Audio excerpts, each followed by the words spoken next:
মেয়ে তুমি যে 8-10টা ছেলের সাথে জেনা করেছো, তোমার ইজ্জতের কি হবে? তোমার যে সতীত্ব তুমি নষ্ট করেছো, তুমি তো বিয়ের পর কোনো ঘরে গেলে সে হাজবেন্ডও বুঝতে পারবে তুমি আর সতী সাথী নও। তখন তোমার কি হবে?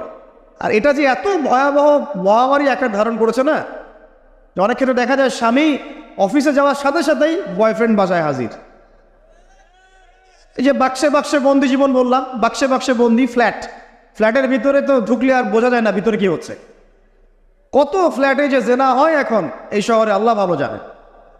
এই ফ্ল্যাটের প্রত্যেকটা ইঞ্চি ইঞ্চি মাটি আল্লাহর কাছে সাক্ষী দিবে। যেখানে যে মাটিতে বসে অবিবাহিত যুবক যুবতী জেনা করেছে আর বিবাহিত যুবক যুবতীরা এবং এই স্বামী স্ত্রীরা জেনা করেছে, এর ইঞ্চি ইঞ্চি মাটি আল্লাহর কাছে কথা বলবে। এর ইঞ্চি ইঞ্চি মাটি আল্লাহর সামনে কথা বলবে। সেদিন তুহাদ্দিসু আখবারাহা, জমিন তার খবর বলবে আল্লাহর কাছে। জমিনের কোথায় কোন পাপ হয়েছে সব বলে দিবে। এই জমিনে এখানে দাঁড়িয়ে জেনা করেছে, ওইখানে দাঁড়িয়ে মদ খেয়েছে, ওইখানে কাউকে খুন করেছে, জমিন বলে দিবে। একটা কথা এখানে মাঝখানে বলে দেই, যারা অবিবাহিত যুবক যুবতী আছো, এই লেকচার তোমরা যারা শুনছো, তোমাদের মধ্যে কেউ যদি জেনা করে থাকো, অবিবাহিতর কথা বলছি, তোমাদের কাঁধের মধ্যে এখন 100 বেত্রাঘাতের শাস্তি ঝুলে আছে। সূরা নূরের 1 থেকে 3 নম্বর আয়াত পড়ে দেখবে, অবিবাহিত যুবক যুবতী যদি জেনা করে তাদের শাস্তি হচ্ছে 100 বেত্রাঘাত, তাও জনসমক্ষে, এবং এক বছরের জন্য নির্বাসন। এই বিধানগুলো যদি পৃথিবীর কোনো দেশেও না থাকে, আসমানে আছে। মরার সাথে সাথেই এই বিধান কার্যকর হবে ইনশাআল্লাহ। বাঁচার বুদ্ধি কি? একটাই উপায় আছে। এই লেকচার কানে চলে গেছে, অনতিবিলম্বে অজু করবে। অজু করে খালেসভাবে রাতের শেষ রাতে জায়নামাজ বিছাবে। জায়নামাজ বিছিয়ে আল্লাহর সামনে দাঁড়িয়ে 2 রাকাত নামাজ পড়বে। পড়ে নিজের পাপের কথা স্মরণ করে চোখ দিয়ে দরদর করে পানি ফেলে দিবে। আল্লাহকে সেজদায় গিয়ে বলবে, আল্লাহ আমি জেনা করেছি, আমাকে মাফ করে দাও। আমার এই পাপের কথা কেউ জানে না, তুমি জানো, মাফ করে দাও। এই মাফ নেওয়ার পরে আবার ওই যার সাথে করেছেন ওর সাথে আবার লিঙ্ক আপ করার চেষ্টা করেন না। আসো আমরা জেনা করেছিলাম, আসো বিয়ে করে নেই, এটা সলিউশন না। জেনা করেছেন, আগে তওবা করে ফিরে আসতে হবে, তারপরে পুরো জীবন ইসলামিক লাইফ লিড করতে হবে। আল্লাহ যদি দেখেন যে হ্যাঁ আপনি ঠিকঠাক তওবা করে আল্লাহর কথা চলছেন, আল্লাহ তখন আপনাকে নেককার স্ত্রী দিবে ইনশাআল্লাহ।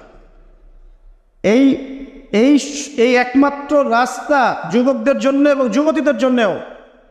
যুবকরা না হলে পার পেয়ে যেতে পারে, কারণ একটা কথা সমাজে প্রচলিত আছে না, যে ছেলে মানুষের ইজ্জত তো সহজে যায় না, গোপন হয়ে গেছে, কেউ জানে না, আল্লাহ মাফ করে দিয়েছেন, সে হয়তো পার পেয়ে গেল। কিন্তু এই যে মেয়ে তুমি যে 8-10টা ছেলের সাথে জেনা করেছো, তোমার ইজ্জতের কি হবে? তোমার যে সতীত্ব তুমি নষ্ট করেছো, তুমি তো বিয়ের পর কোনো ঘরে গেলে সে হাজবেন্ডও বুঝতে পারবে তুমি আর সতী সাথী নও। তখন তোমার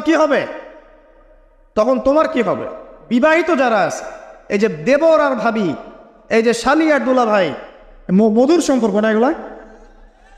দাঁড়াও এগুলো মধুর সম্পর্ক। দেখা যায় সুবহানাল্লাহ, এই যে আমার এখানে ফোন আছে না, আমাদের অফিসিয়াল পেজ আছে, অফিসিয়াল পেজে যত প্রশ্ন আসে দেখি ম্যাক্সিমাম জেনা কেন্দ্রিক, ব্যভিচার কেন্দ্রিক, পরকীয়া কেন্দ্রিক।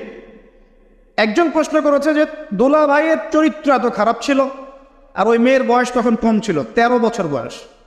13 বছর বয়সের মেয়ের দিকে সে চোখ দিয়েছে।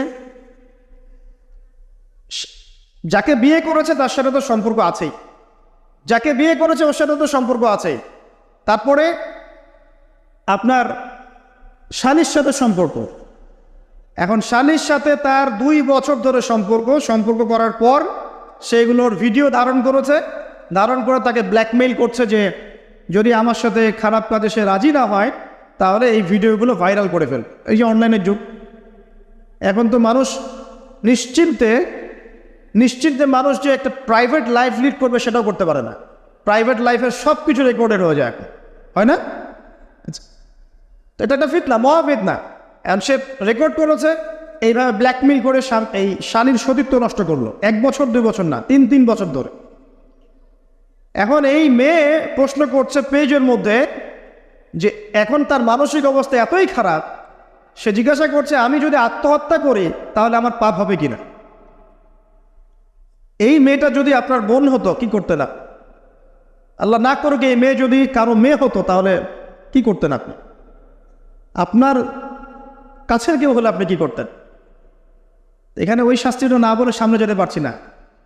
শোনেন, যারা বিবাহিত ব্যক্তি হওয়ার পরেও পরকীয়া করেছেন, বিবাহ করার পরেও পরকীয়ার পাপে লিপ্ত ছিলেন বা এখনো আছেন, জেনে হোক না জেনে হোক করেছেন, অথবা এটা জেনে করেছেন যেটা একটা খারাপ কাজ তারপরেও করেছেন, রাসূলুল্লাহ সাল্লাল্লাহু আলাইহি ওয়াসাল্লামের হাদিস এবং আল্লাহ পাকের কালাম অনুযায়ী তাদের শাস্তি হচ্ছে কোমর পর্যন্ত মাটিতে পুঁতে ফেলে পাথর নিক্ষেপ করে রজম করে হত্যা করা। ইসলামিক যদি কোনো রাষ্ট্র থাকতো বা এটা যদি হতো, বা এটা যদি ইমামুল মাহদির যুগ হতো বা ওমর রাদিয়াল্লাহু আনহুর যুগ হতো, তাহলে এই শাস্তির বাইরে আপনি চলতে পারতেন না, যদি এটা প্রমাণ হতো। এই শাস্তি যদি দুনিয়াতে কার্যকর নাও হয়, আপনি যদি তওবা না করে মারা যান, তাহলে কিয়ামতের মাঠে এই শাস্তি আপনি ভোগ করবেন। খুব মজা লাগছে পরকীয়া করতে। সকালে একটার সাথে, দুপুরে একটার সাথে, আজকে একজনের সাথে রাত কাটান, কালকে আরেকজনের সাথে রাত কাটান, খুব মজা পাচ্ছেন। রাত্রেবেলা মদ খান আর হোটেলে রাত কাটান, সকালবেলা আবার অফিসে যান। আমাদের শহরের এগুলা কালচার কোত্থেকে আসলো? এই শহরকে পবিত্র করবে কে এবং এই শহরের আসল রূপগুলো স্পষ্ট করবে কারা?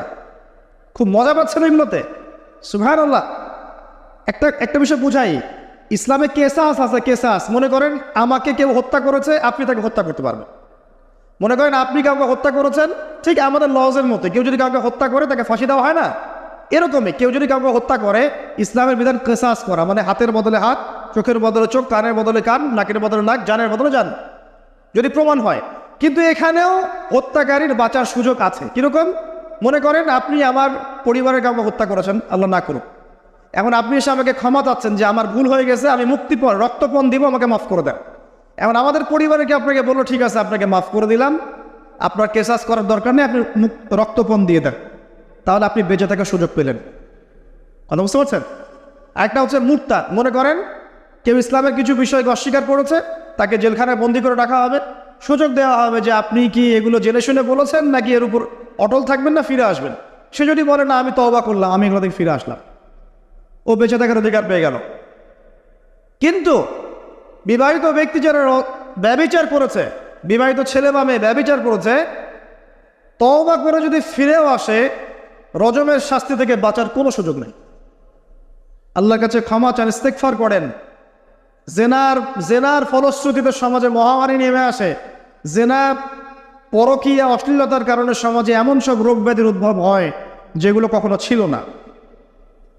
এই শহরটা জেনার শহর। আমাদের এই ঢাকা শহর জেনার শহর। আপনাকে এটা বোঝার জন্য আমার লেকচার না শুনে আপনি পেপার পত্রিকা ঘাটেন, অনলাইন সার্চ করেন, দেখবেন এই শহরে আনাচে কানাচে জেনা হয় এবং ওপেন জেনা হয়। মানুষ জেনাকে হালাল মনে করে। এই শহরের যুবক যুবতী যারা একে অপরের সাথে বয়ফ্রেন্ড গার্লফ্রেন্ড কালচারে লিপ্ত আছে, এটাকে তারা হালাল মনে করে, কেউ হারাম মনে করে না। কত বড় সাহস দেখায়। আর রাস্তা দিয়ে আমরা হেঁটে গেলেও বয়ফ্রেন্ড গার্লফ্রেন্ড এসে আমাদেরকে সালাম দেয়, হুজুর আমাদের জন্য একটু দোয়া করেন। তো প্রত্যেকটা পার্কে পার্কে যাবেন, এই যে আপনাদের রেস্টুরেন্টগুলোতে যাবেন, দর্শনীয় যে স্পটগুলো সেখানে যাবেন, দেধা আছে জেনা হচ্ছে, জেনা আর জেনা। আমি এই যুগের কথাই বলছি। নবী সাল্লাল্লাহু আলাইহি ওয়াসাল্লাম বলছেন, আমাদের নবী বলছেন, আমার উম্মতের একটা অংশ, সবাই না, আমার উম্মতের একটা অংশ অবশ্যই জেনাকে হালাল করে নেবে, অবশ্যই মদকে হালাল করে নেবে, মদ পান করবে কিন্তু মদের নাম অন্য দিবে, এবং তারা গান বাজনা বাদ্যযন্ত্র নর্তকীদেরকে হালাল মনে করে নিবে। নবী সাল্লাল্লাহু আলাইহি ওয়াসাল্লাম বলেছেন, যখন সমাজে এরকম পাপ বাড়ে তখন সমাজে এমন সব রোগ ব্যাধি আসে যা আগে কখনো ছিল না। এবং এদের ব্যাপারে নবীজি বলেছেন, একদিন সকালবেলা আল্লাহ পাক এদেরকে বানর এবং শুয়োর বানিয়ে দিবেন। কিয়ামতের আগে এই ঘটনাও ঘটবে, বিকৃত হবে। ভূমিধস, ভূমিকম্প, ভূমিধস এবং আকৃতির বিকৃতি, এগুলো আযাব আসবে আল্লাহর কাছে, আল্লাহর পক্ষ থেকে, এই জেনা, এই ব্যভিচার, এই পরকীয়া, নোংরামি, অশ্লীলতার কারণে। ঘরে ঘরে এগুলা বয়ফ্রেন্ড গার্লফ্রেন্ড কালচার। কেউ মনে করে না জেনা এগুলো হারাম। কেউ মনে করে না যে আমার এই যে সহপাঠী আমার গায়রে মাহরাম, এই গায়রে মাহরাম শব্দটাই নাই। কাজিন, চাচাতো বোন, মামাতো বোন, খালাতো বোন, এই যে কাজিন, এরা জেনা করছে। কি দেখা বাকি রেখেছে এই যুগে আমরা? এই যুগে আমরা দেখছি যে নিজের মেয়ের সাথে পিতার শারীরিক সম্পর্ক। পেপার পত্রিকা পড়েন, একটু অনলাইন ঘাটেন, দেখেন কোন যুগে আছেন আপনি। সমাজের ন্যায় অন্যায় হক বাতিলের মানদণ্ডই উল্টে যাবে। মানুষ ন্যায়কে অন্যায় মনে করবে, অন্যায়গুলোকে ন্যায় মনে করে নিবে। কোনো মানদণ্ড নাই, কোনো মানদণ্ড নেই। আমাদের শহরের এই অবস্থা, শান্তিতে কিভাবে ঘুমাবেন আপনি? নিশ্চিন্তে থাকবেন কিভাবে? কখন যে আল্লাহর গজব চলে আসে। কোরআনে একটা আয়াত আছে, যখন আল্লাহ পাকের গজব আসবে তখন শুধু জালেমদের উপর খাস করে আসবে না। আলেমদেরকে জিজ্ঞাসা করেন, আলেম ওলামাদেরকে জিজ্ঞাসা করেন, যখন আল্লাহর গজব আসবে জালেমদের উপরে শুধু খাসভাবে আসবে না, সবার উপরে আসবে। তা আমি খুব ভালো মানুষ, ওয়াজ করছি, নসিহত করছি, পার পেয়ে যাবো এমন ভাবার সুযোগই নাই। আপনাকে আপনার সাধ্য মতো অন্যায়ের প্রতিবাদ করার চেষ্টা করতে হবে। লাতা'মুরুন্না বিল মা'রুফ, নবীজি বলছেন অবশ্যই তোমরা সৎ কাজের আদেশ করো।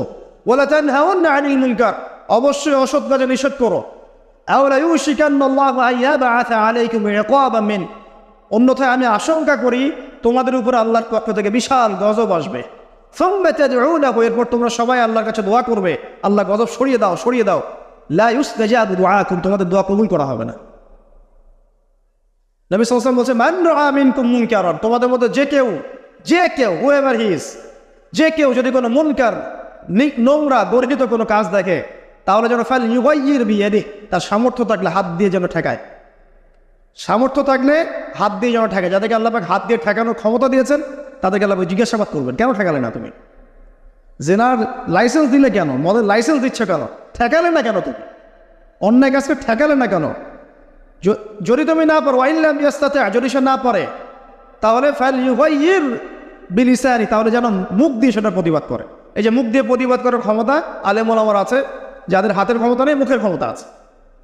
সেটাও যদি না পারে, ওয়াইল্লাম ইয়াস্তাতি, সেটাতেও যদি সে সক্ষম না হয়, ফাবিকলবি, তাহলে যেন অন্তর দিয়ে ঘৃণাটা পর্যন্ত করে। ওয়াবিযালিকা আদআফুল ঈমান, এটা হচ্ছে ঈমানের সবচেয়ে নিকৃষ্ট একটা অবস্থা, সর্বনিম্ন অবস্থা।